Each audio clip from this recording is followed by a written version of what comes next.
What's going on, man? Welcome back to the basement. I'm Ron, and today is the Monday after the NFL draft, which means all last night, all yesterday, I have been scrambling, putting together my RS grades, the rankings. You can find these all on patreon.com/Ron Stewart. I have my top 48 for Superflex tight end premium rookie drafts already live on the Patreon. You'll find that in the description. You'll find it down below in the comments.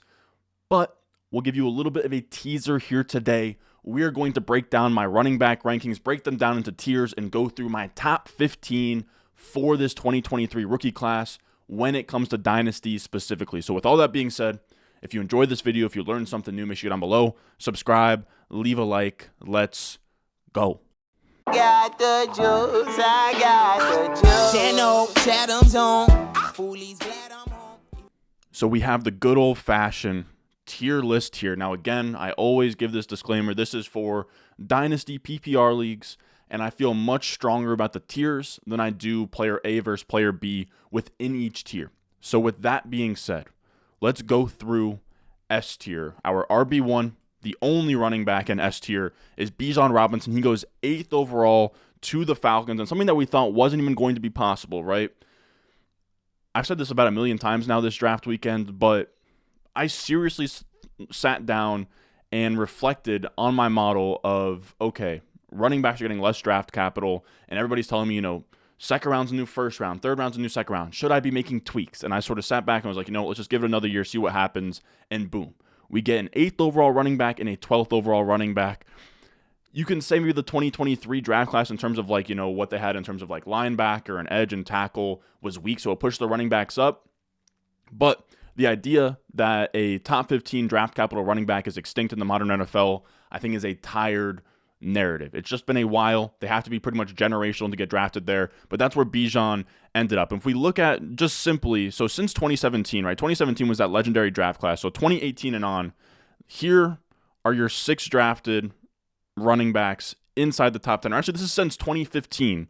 Your running backs drafted inside of the top 10, and it is just all hits, right? They are all legendary, but even if they're not all legendary, they're all top 10 picks. They all have top 5 running back seasons. The worst scenario is Leonard Fournette in this list. So Bijan's just a really rare skill set here. You can see his receiving grade at the end, A+. Only him, Saquon, and McCaffrey have an A+ or better receiving grade, and we know how crazy Saquon and McCaffrey were in terms of receiving in their first years. So Bijan, top 10 pick, no doubter, legendary. 5'11", 215, 4.4 speed, can catch passes, and then he goes to a system where they're going to build this offense around him, right? They led the team they led the NFL in rush attempts last year, the Falcons. You have Arthur Smith. He was the offensive coordinator for the Titans in 2019 and 2020 when Derrick Henry was a top 5 running back in fantasy, and that was doing so with under 20 catches in each of those seasons. So Bijan Robinson could probably, challenge for 50-plus receptions, be the main focal point of an Arthur Smith offense, and just dominate behind what was the 5th best offensive line in PFF's final rankings last year for the O-line unit. So wheels all the way up, but we already kind of knew that with Bijan. Now the next running back we're going to talk about, he is in a tier of his own. I have him in A tier all by himself, Jahmyr Gibbs. He goes 12th overall, right? That is insane. Remember what we were just saying. Running backs don't go highly. He went highly. Jahmyr Gibbs went 12th overall, which is the second highest a running back has gone since Saquon Barkley. Saquon Barkley went 2nd overall. Bijan went 8th. And then it's Gibbs at 12th, ahead of Etienne, ahead of Najee, ahead of Breece Hall, ahead of Jonathan Taylor. All of these really, really solid running backs. Jahmyr Gibbs was given wild draft capital. Now, I know I've been talking about this a ton this weekend, and I have pretty much opened up every single live stream ranting about Jahmyr Gibbs, but I kind of want to go through the profile one last time here. He's not only my RB2, he's my 104 in rookie drafts. I would take him over JSN, and I would take him over CJ Stroud. And here's why.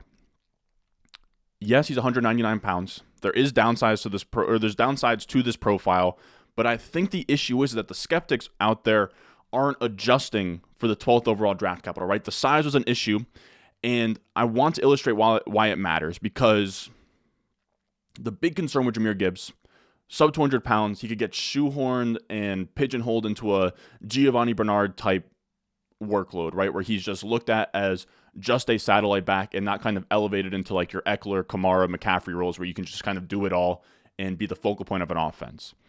And of course, a player going 12th overall instead of going second round doesn't just make him magically better at football, but what it does is it gives a team a lot more investment in said player to use him more often. And then also on top of that, maybe your pre-draft evaluation was wrong. If you had him as a second rounder, but the NFL saw him as a 12th rounder, some were saying the Lions would take him as high as 6th overall. Some were saying the Jets wouldn't let him get past 15. Jahmyr Gibbs, firmly a top 15 pick in the NFL draft, something we haven't seen since Saquon. That should affect your evaluation of him, because when we look here, and let's say he goes second round, right?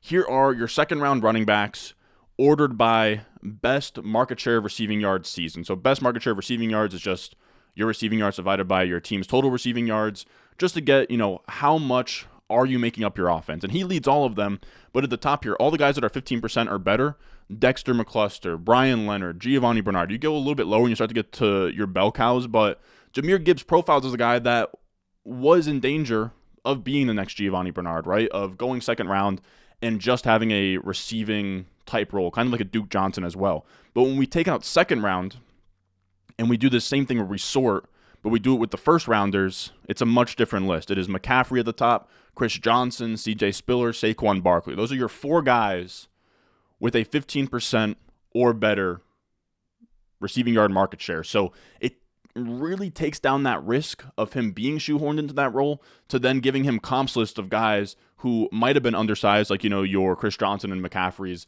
and figured it out because they were given the draft capital to, invest more resources, give more touches into a smaller back. So I think that's why it's really, really important to look at. Now, if we look at even just his comps that my database spits out, you're getting a lot of those same names. McCaffrey, Chris Johnson, CJ Spiller, Jahvid Best. I don't want no slander about Jahvid Best either. Jahvid Best, electric player. Really sad what happened to him. I think he got like a concussion or too many concussions, but he played 6 games in his second year and averaged 18.8 points per game.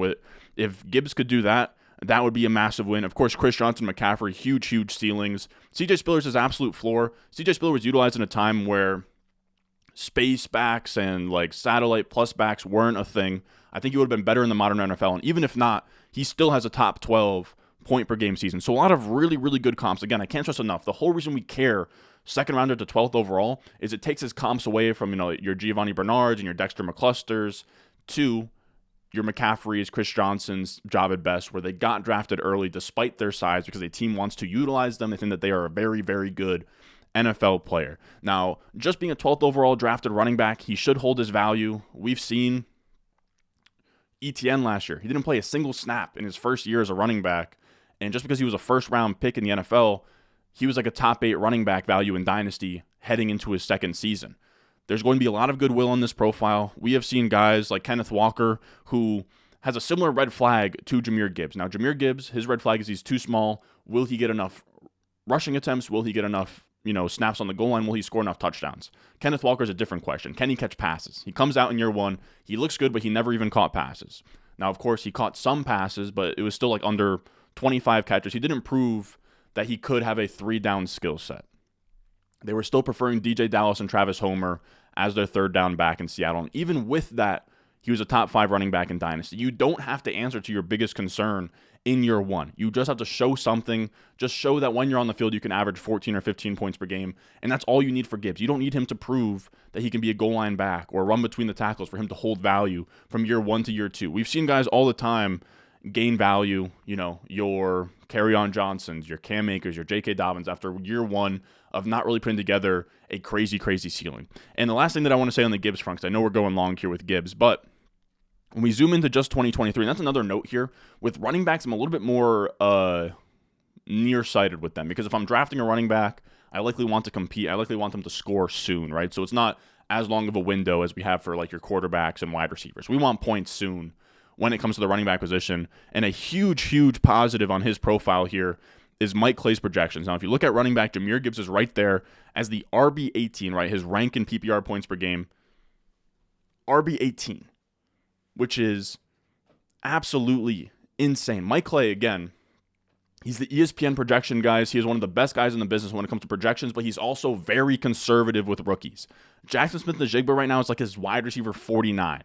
He is a rookie wide receiver, right? He's behind Metcalf. He's behind Lockett. He is very conservative with this. And even with being conservative, he sees 12th overall. He puts Gibbs at RB18, and that's even with David Montgomery flirting with top 24 numbers. There's a lot of fantasy points to go around in this backfield. Believe that. He has Jahmyr Gibbs at exactly 15 points per game. And these stats are using 14 games. He uses 14 games because of like injuries and stuff, but he's projecting a 16-game pace for Jahmyr Gibbs of 890 rushing yards and 9 total touchdowns, which would be massive because the concerns are low rushing. I think just under 1,000 is what we're looking for, right? Kamara and Eckler have had 20-plus point per game seasons without a season over 1,000 rushing yards. They usually hang out in that like 900-yard area, and then 9 total touchdowns. That might be more touchdowns than, or 9 total touchdowns on a 17-game pace, 8 touchdowns on a 14-game pace, which is just tied with Montgomery. So he thinks Jahmyr Gibbs and David Montgomery will both have their opportunities to score touchdowns, which is really, really nice. And the biggest thing is that there's room for ceiling here. He is just on a 57 catch projection pace with this, right? So these are stats assuming just 57 catches through 17 games, and that's where the ceiling comes in. Those guys that he's getting comps to in terms of receiving profile, Saquon, Kamara, and Christian McCaffrey, all had over 80-plus catches in their rookie years, and that was also before it was a 17-game season. So I did the math real quick of fantasy points per catch, and if we actually give him 80 catches through 17 games, he gets like 17.5 points per game, flirting with like top 5 numbers. And if you want to give him more touchdowns and more catches after that, he has upside for top 5, point per game season just because of PPR as soon as year 1. And then he also goes to this spot with the Lions where you have Jared Goff, the premier pocket passer, check down type guy. You have David Montgomery as a nice like meat shield between the 20s. And of course he's going to work in on the goal line, but you don't want Jahmyr Gibbs getting rammed into the offensive line at the 50-yard line. We don't want that. We want the passing downs, the third down stuff. He's going to get all of that and more. There is really nothing out there besides Amon-Ra St. Brown when it comes to receiving. Of course, you have Laporta coming in, but Jameson Williams is on suspension. Marvin Jones is like the other option there. So a lot of opportunity. A really good spot for him to go to. Somebody I'm very excited about if you can't tell. Now, moving on, we go to B tier. And this is where there's a huge tier break, right? Like these guys I would take early on, like top 4 picks in Superflex tight end premium drafts. This is going to be your 1-2 turn. Now, my RB3 in this class, give me Devon Achane. Now, we're going to have 2 guys in here, and if you want to have the other guy ahead of him, you can, of course. It's a tier thing. And I might have Achane too high, but man, the profile, the landing spot, I just can't quit it. Now, I know that he is undersized for sure, right? He's undersized at 5'8", 188 pounds, but there's a lot of reasons to buy in. Now, this is a chart or a table from Noah More Parties, Noah Hills. You guys know him from the BDGE channel. He has a really cool website as well right now. This is from one of his free articles, and it goes through Devon Achane's rushing efficiency. So it has his yards per carry plus, which I believe is his yards per carry versus his teammates. He had an NFLer in his backfield, Isaiah Spiller, outperformed him there. Box adjusted efficiency rating, right, 87th percentile. You have chunk rate, 78th percentile. Missed tackles forced per attempt, 83rd percentile. He is very good between the tackles, more so than you would expect for a 5'8", 188-pound back. Noah actually believes that he can be a true, like, between the tackles runner. Now, I don't know about, like, 20-plus carries, but a guy who isn't just shoehorned into a satellite back role. Like, he isn't just a pass catcher, and I would say that he's honestly more of a rusher than a guy like Jahmyr Gibbs. This is a guy in Devon Achane who has 4.3 speed. He pops in these Noah Hills metrics. He's also a guy who averaged over 100 rush yards per game in the SEC last year, is a 21-year-old early declare. He's super dynamic. He broke out as early as year 1. Like, the entire profile looks very juicy. He's also a guy who's very dynamic. Something that's impressive is that he has 2 touchdowns on 20 kick returns. That is insane stuff. Like, you're lucky if you can get 1 kick return touchdown on like a sample of like 40 plus, but 20 means, the ball is in this guy's hands. He is a threat to take it to the house, which is really, really exciting. So there's a lot to like on his profile. I think Jacob Sanderson put it really well here. He's an elite home run hitter, perfect scheme fit with the outside zone, right? You have Mike McDaniel coming from the Shanahan offense who loves guys like Raheem Mostert, who's with the Dolphins. And he's that perfect, like he almost looks like Raheem Mostert, Devon Achane, where you're undersized, you're thin, you run fast. That's perfect for the Mike McDaniel's outside zone, Kyle Shanahan outside zone scheme. He can be exactly what Raheem Mostert is, but a way bigger asset in the passing game. So you don't have to bring Raheem Mostert in and kind of tip your hand to the run. You can have this all-purpose back who can give you exactly what Raheem Mostert does between the tackles, but also have more juice as a younger guy. So that's really exciting.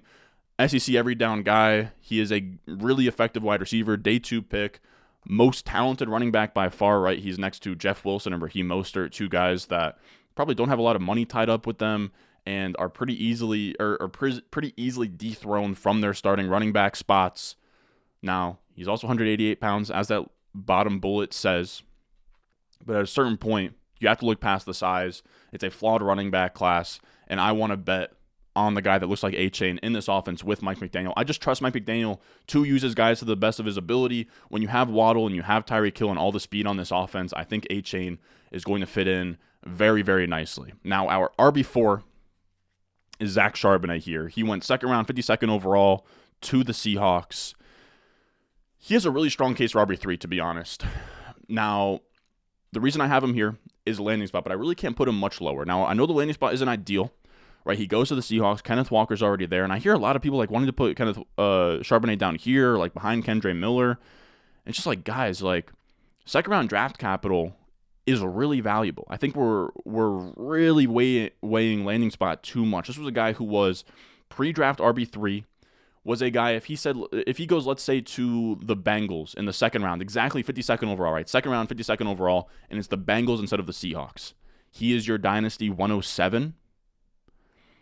So if he goes second round, 52nd overall to the Seahawks, you can't then move him to like your 202, 203. I get the landing spot's not great, but landing spot should really be more of a tiebreaker, right? Draft capital is what really drives fantasy points, not landing spot. Like we've seen this work out all the time, where guys go somewhere. Like this is a cherry-picked example, but James Conner, third-round running back out of Pittsburgh, goes to the Steelers, and he's just seen as like a handcuff to Le'Veon Bell. Then Le'Veon Bell gets suspended, or maybe not suspended, but he holds out for his contract, and then James Conner has a 20-plus point per game season that following year. We truly never know what's going on. Like, we weren't drafting Kenneth Walker last year, or if you were fading him, it might have been because of Rashad Penny, right? Rashad Penny is now an Eagle after this one season. Like, projecting out 1 year is so tough. I don't want to get caught up in all of this running back stuff. Kenneth Walker as well, someone that's not even established yet. He's a young, promising running back, but he hasn't gotten to a level of like bell cow running back for the Seahawks. Nobody else can compete with him.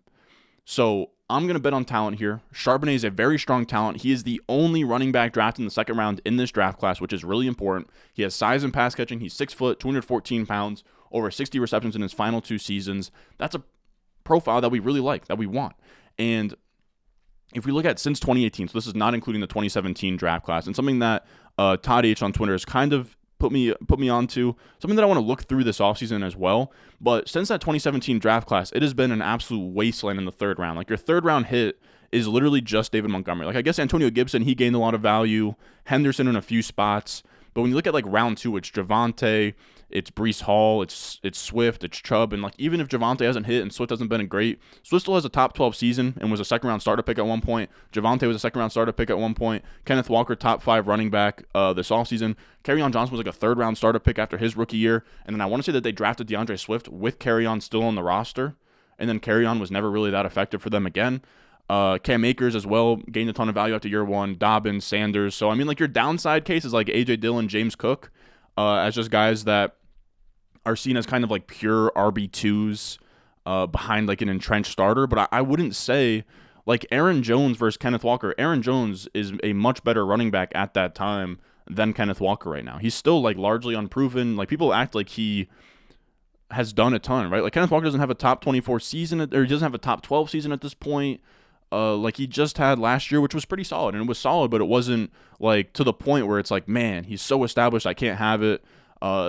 This is just 2 running backs that are talented going to the same spot, and you can just bet on either or. Again, same thing as like Kenneth Walker last year going into a crowded RB room with Rashad Penny. You just bet on the talent. And with Zach Charbonnet, again, he's in that bucket with the second rounders up there. And I think Pete Carroll, a guy who's kind of an older timey coach, I wish I could show the clip, but I can't because I'll get copyrighted. But if you look up, I think Josh Norris tweeted it out, fellow underdog boy, but he had a quote, Pete Carroll, talking about Zach Charbonnet, that he's really pumped to have a 1-2 punch at running back. And pretty much what he was saying is that he likes Charbonnet's versatility at the backfield as a pass catcher. It seems like, from my point of view, Kenneth Walker had the worst success rate last year in the NFL. He was a guy very much like young Saquon, where he would either give you like, 1 yard gain, 2 yard gain, minus 2 yard gain, 48 yards to the house, right? So that kind of, push and pull. And you're a guy like Pete Carroll, and it's 3rd and 2, and you just want a guy who can get to the sticks. a guy like that as your main bell cow running back isn't great, right? So I think that he brings Charbonnet to be a little bit more steady Eddie, and then also so he doesn't have to have Travis Homer and DJ Dallas tipping his hand on pass plays. He can have Zach Charbonnet come in, be the all-purpose guy. So I think that they're going to work well together. And Zach Charbonnet, why wouldn't you want to bet on the one? So if there's two running backs in an offense, why wouldn't you bet on the one that's going to catch passes, you know? So give me Charbonnet for a discount. He's going to catch passes. He's going to an offense that should be pretty good with Geno Smith. And I think that they can just kind of coincide and work together. Again, things happen, crazy things happen in the NFL. I'd rather just bet on the draft capital than say, you know what, this guy can't succeed because it's too crowded of a backfield, you know? After that, we have C tier, which is a little bit of a small tier break to, I would call, like slightly worse prospects and less ideal landing spots. First up, Kendre Miller, my RB5. He goes 3rd round, 71st overall to the Saints here.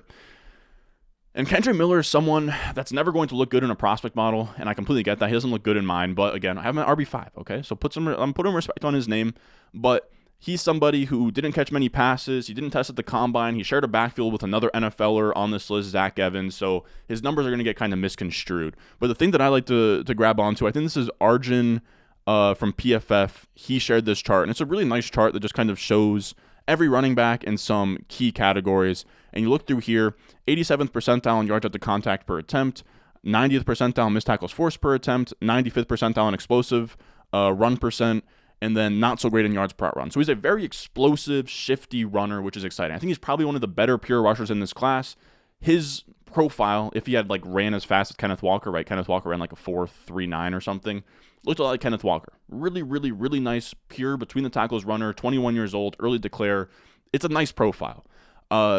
He goes to a backfield with Alvin Kamara, and he goes to a backfield with Jamal Williams. Both guys will be 28 when the season starts, so not long-term answers there. It's pretty easy to see how Kendre Miller carves out a role. Really, my only concern would be that Jamal Williams can catch passes a little bit more than people think. He actually caught a lot of passes his first year in the NFL and caught passes at BYU and then kind of got pigeonholed last year next to DeAndre Swift, so we'll see what happens there. But the upside is that Kamara could get suspended, so then you're in a two backfield split with Jamal Williams, which means he should be able to, kind of carve out a role and be productive in spots. And then you also have the upside that if Kamara doesn't play and they do split it, Kendre Miller could be the one that kind of mixes in on passing downs. Now, I would say it won't be likely that he finds a receiving role in the NFL, but if it was to happen, it would be year one where a team just, goes out on a limb and says, you know what, let's try you out at this role. So, I mean, there's some upside there for pass catching, but this should be a pretty good offense on the Saints here. And also, if we look at, I want to say that this is a chart with all the third down running backs drafted since 2018. I sorted it by receiving yard market share, so you can kind of see the drawback here. This is the drawback that he didn't catch a lot of passes, right? He is one of four guys under 5% receiving yard market share in their best season.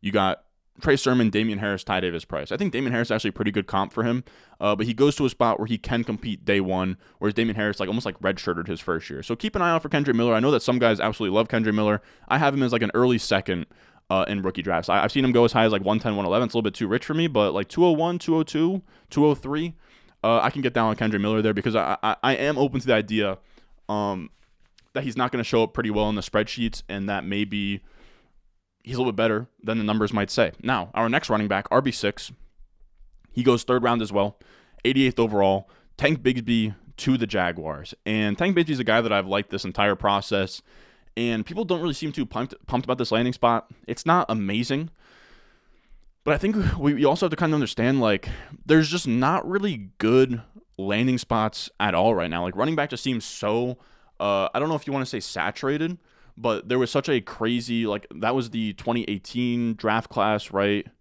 trying to think of the draft class that just had, their contracts going up. It actually might have been 2019. You had, Jacobs was a free agent. You had some of the guys from 2017 as a free agent. The free agent class was really good this year, right? David Montgomery, Miles Sanders, Saquon, Jacobs, a lot of really solid guys. Jamal Williams, of course. I think Singletary was one as well. And then you had this draft class. You already had some pretty good established guys. So there was only so many landing spots to go around. If you look here, the era of the bell cow is kind of dead at this point. Only 6 running backs at a 75%, or no, only 4 running backs at a 75% opportunity share or better. Most guys are hovering around the 60% area. there really is no such thing as a guy who's just going to be an absolute bell cow. So expecting any of these guys in the third round to just get drafted somewhere and be the starter from day one is wishful thinking. So we're really just hoping a guy can carve out a role.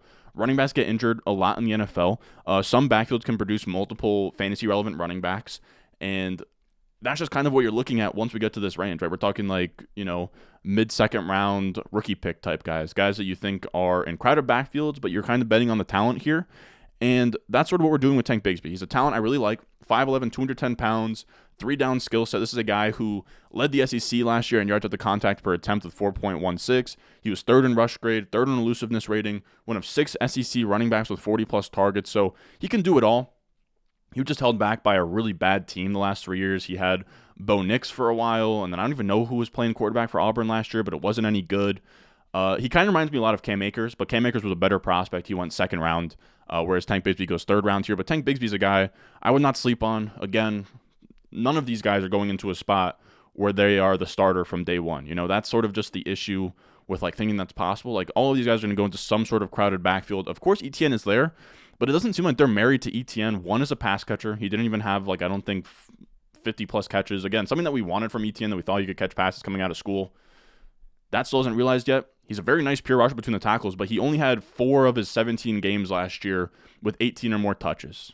Maybe that changes, but I just think it's pretty clear they don't want him to be this 20-plus huge bell cow, which is nobody is really that in the NFL right now besides maybe 2 or 3 guys. So they're going to be looking for someone to take off pressure from him. Again, Tank Bigsby can do it as a pass blocker. He can do it as a receiver out of the backfield. He can do it between the tackles if they don't want ETN smashing, between the tackles on third and short. So there's a lot of spots for Tank Bigsby to mix in for 5 to 10 touches per game. In his rookie year, ETN goes down. He could average 15 points per game as a fill-in back. He has a lot of upside on a team that I kind of want to bet on in the Jaguars, right, with Trevor Lawrence and Doug Peterson, head coach. They're kind of trending in the right direction. They could be a high-powered offense here. I don't mind just betting on Tank Bigsby, SEC running back, third-round draft capital. It's not, overly sexy because, again, the day one depth chart doesn't look great for him, but it's not really looking great for a lot of these guys. It's kind of the reality of the situation here. Now, after that, we have our RB7, last running back in this tier. I almost feel like Tyjae Spears look a little bit like Lil Uzi Vert. Feel free to roast me for saying that. But he goes third round, 81st overall to the Titans. He's the last running back of this tier. And when we look at the chart from before, right, the chart that I showed, I want to say it was with Kendre Miller. He pops as well, right? If you look at the top, it's him and Dwayne McBride at the top. He's in the 99th percentile for yards at the contact, 90th percentile missed tackles forced. I think that's 98th percentile for explosion or explosive run rate, and then 90th percentile for yards per out run, which is promising for him, right? A guy who didn't catch a ton of passes, Tyjae Spears, but that yards per out run is really promising. It's 1.37 versus Bijan's 1.4. So I am optimistic that he can catch more passes than his college profile would lead you on to believe. If you look here, it's not great, right? This is Gibbs, Achane, Roschon, Sharb.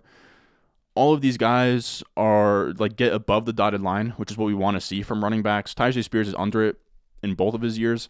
His final season, though, it does get decently close to it. I am optimistic that maybe he can become sort of a third down, change of pace back. It's kind of what needs to happen for him because we're talking about a guy who is 201 pounds, who runs a 4.54. So he is undersized.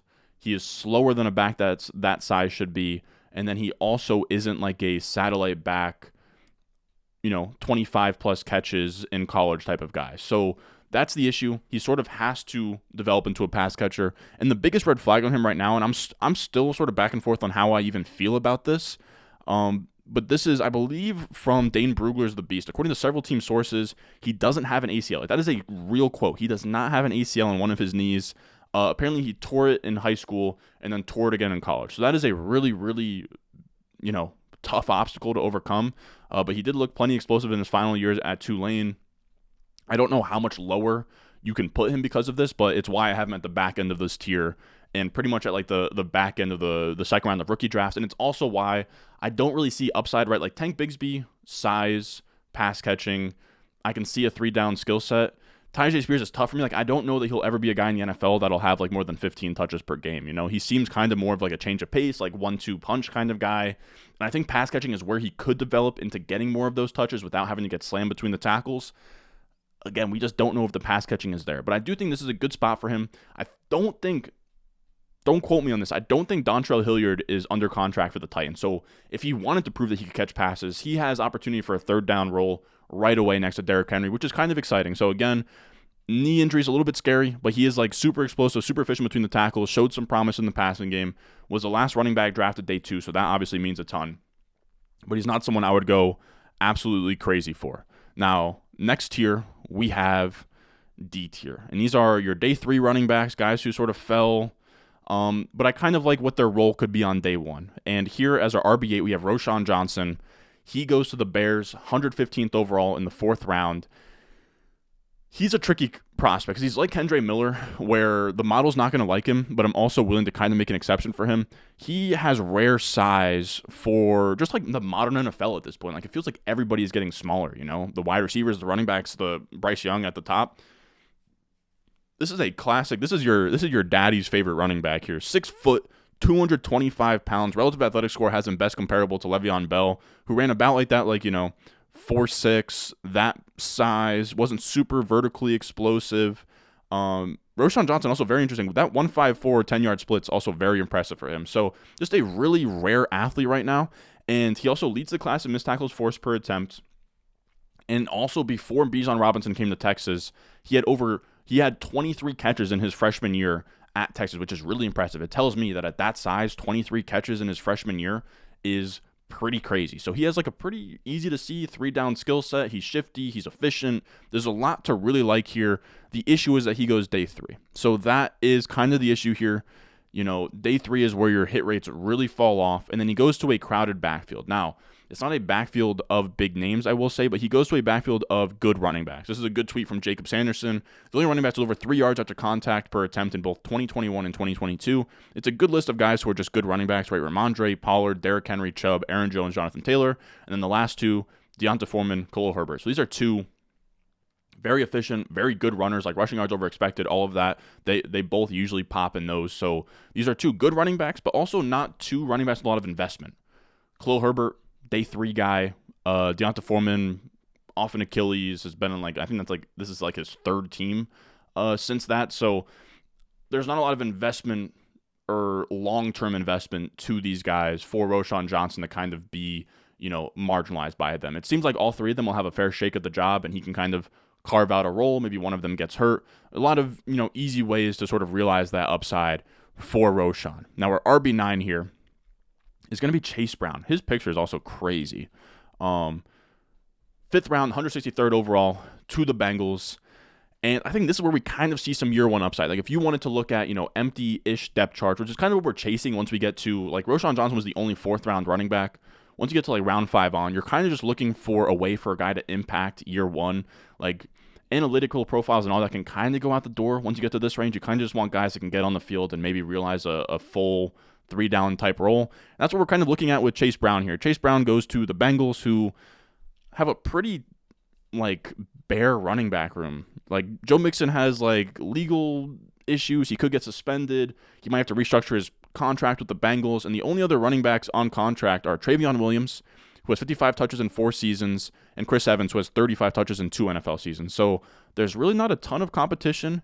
Mixon could be hanging around. Maybe them only taking a running back in the 5th round is indication of that.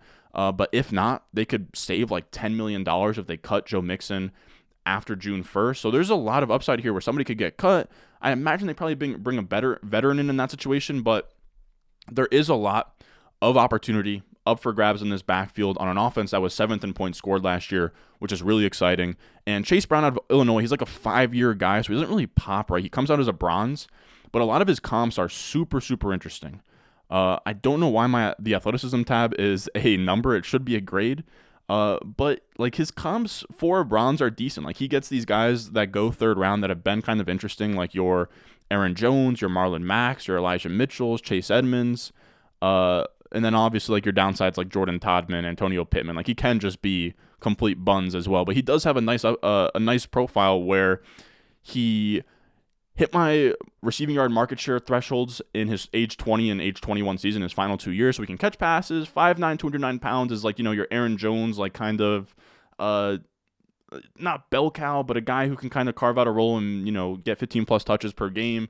9.81 RAS is really exciting. So he's athletic. He catches passes. He goes to a spot where he could get volume in year one. So that's why I have him as my RB10 or RB9. Now, moving to E tier, this is where we're just looking at like 5th round dart throws and guys who don't really have immediate pass to volume, like your Chase Brown. But I will say, if you want to put these E tier guys in D tier and just flatten it out, you can. I just thought for the sake of this video, I'd go S through F.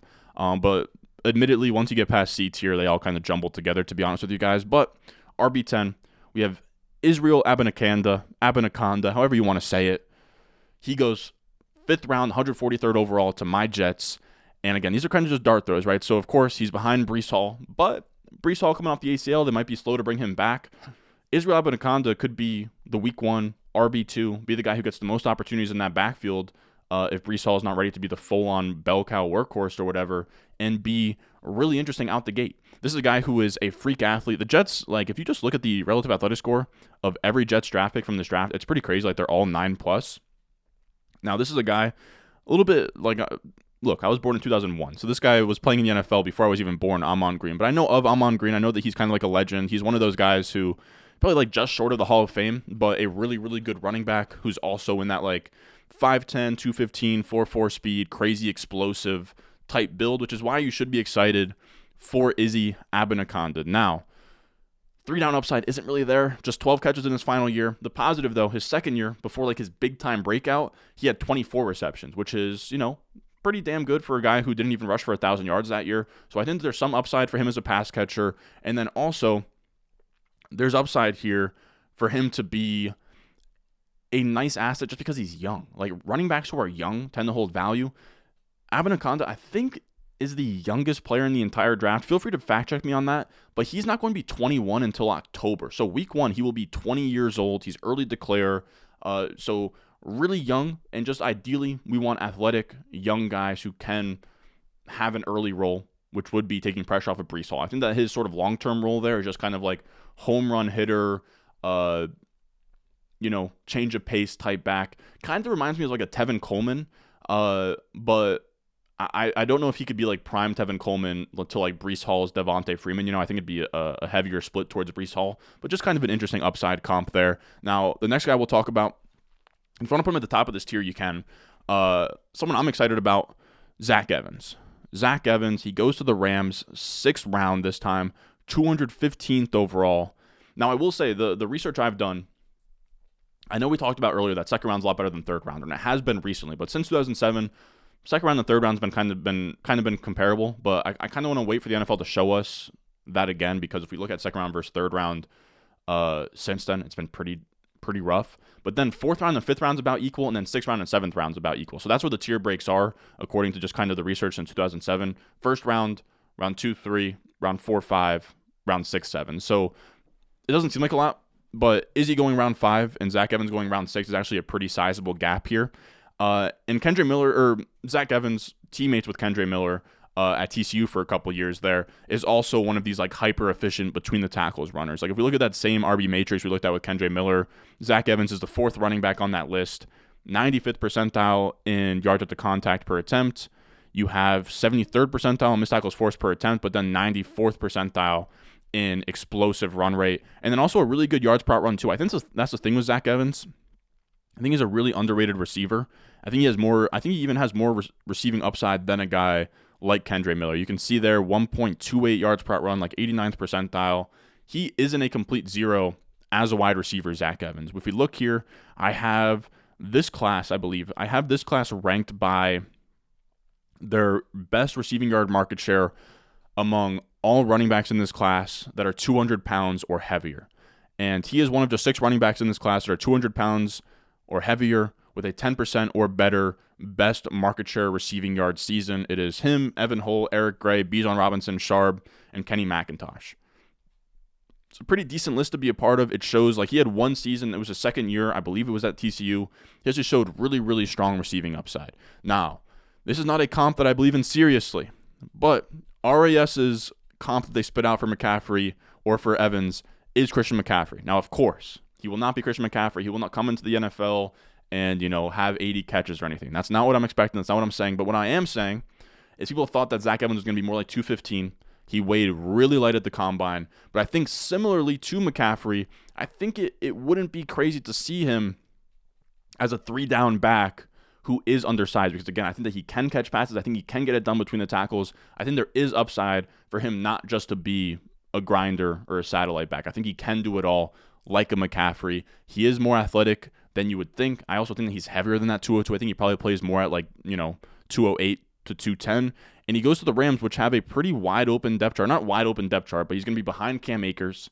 And pretty much that's it, right? I think he's the only running back behind Cam Akers worth mentioning, right? Maybe you have Jake Funk there or Kyron Williams. But Zach Evans comes in with a ton of juice, right? Kyron Williams, a slow satellite back. Cam Akers, a guy coming off an Achilles tear, was behind Darrell Henderson at times, was a healthy scratch at times last year. Of course, he came on at the end of the year, but Sean McVay has sort of shown a willingness to use different running backs throughout the year and treat each of those guys as bell cows in his offense. So Zach Evans will have every opportunity to, dethrone Cam Akers, be the bell cow for this Rams offense.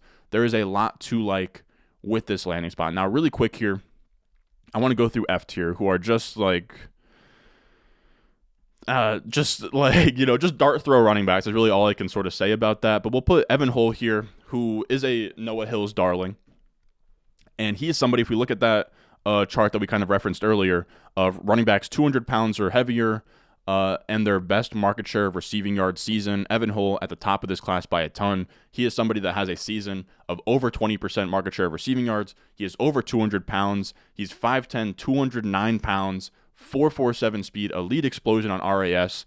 Now, if you want to do a little bit of dot connecting here, Shane Steichen was coach for the Eagles, who took Kenneth Gainwell, who's kind of a similar back to Evan Hull. But then also Shane Steichen was the offensive coordinator and quarterback coach with the Chargers from Justin Herbert through mid-2010s. I did not double check this. I think there's a decent chance, though, that he was a part of the staff that took fellow Northwestern pass catcher, freak athlete, Austin Eckler. There is a chance that Shane Steichen likes having one of these guys like an Evan Hull in his offense, right? Whether that's Austin Eckler, whether that's Kenneth Gainwell. Now, of course, Anthony Richardson, rushing quarterback. I don't know what the receiving ceiling is going to look like with Richardson at quarterback, but it seems like this is a role that Steichen might like for his offenses, and Evan Hull is as good a fifth-round prospect as they come at running back. So Evan Hull, very exciting, somebody that I'm happy to grab late in drafts. Then we have Eric Gray for the Giants. He goes 5th round, 172nd overall. And he's kind of just a body. He's second highest on the 200-pounders max market share receiving yard list. So, he's a guy who has a 3-down skill set. He's a little bit slow with I think he's 4.6, 40 type of guy. But he went to Oklahoma. He can kind of do it all. And his only competition right now is Matt Breida for the RB2 spot. And then Saquon in the RB1 spot hasn't even signed his franchise tag yet. He could hold out. He could demand a trade or whatever. So there's a lot of upside for Eric Gray to just kind of be in an empty backfield looking at just Matt Breida in week 1, which is interesting. Then we have RB14 here, Deuce Vaughn.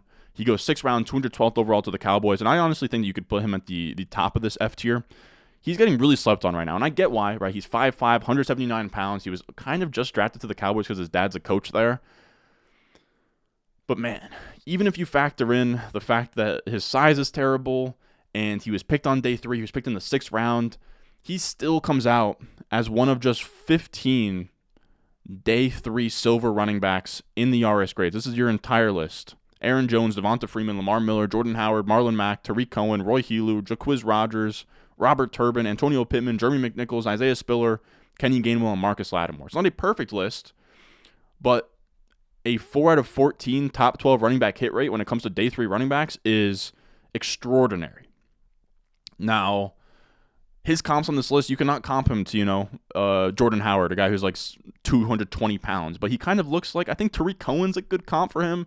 Jaquiz Rogers a decent comp, a guy who sort of, I don't think he caught a top 24 season, but was decent for a second.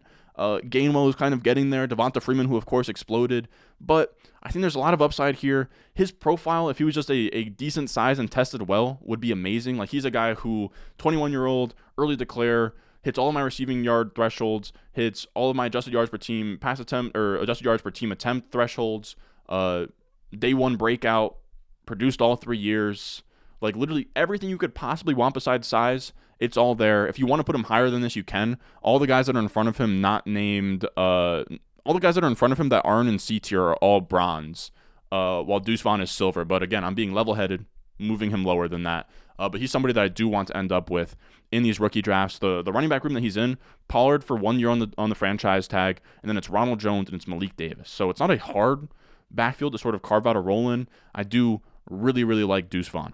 Then our last running back here, Sean Tucker. Undrafted free agent, RB15. He goes to the Buccaneers, and this is the important part. He gets $155,000 guaranteed, which is more than some 6th round and 7th round guys make in terms of guaranteed money on their rookie deal. So that is a really, really strong investment. He fell out of the entire 7 rounds because of a medical concern. It might be like a heart issue or something. It really sucks, but this is a guy who, if he got day 2 draft capital, I think only him and Jahmyr Gibbs get day 2 draft capital and become a gold. Sean Tucker, really strong profile, 5'9", 209 pounds, I believe. 2,500 rushing yards in his final 2 years, over 55 catches in his final 2 years. He can do it all. Track athlete, would have blazed the combine if it wasn't for the medical stuff. So he's somebody I'm willing to bet on, right? Just in this Buccaneers offense, it's Rachaad White, and then it's pretty much nobody. I think Keyshawn Vaughn is still there, but I think that's really it. So he'll have every opportunity to kind of find a way to get on the field, and I'm completely fine taking a 4th round flyer on him in that scenario. So that is going to do it for you. This is my top 15 2023 rookie running back rankings. Feel free to dispute them down below. If you want to just completely tear me a new one, go ahead. Why not? It's draft season. I truly do appreciate all the love you guys have been showing. I think we did a stream the other day.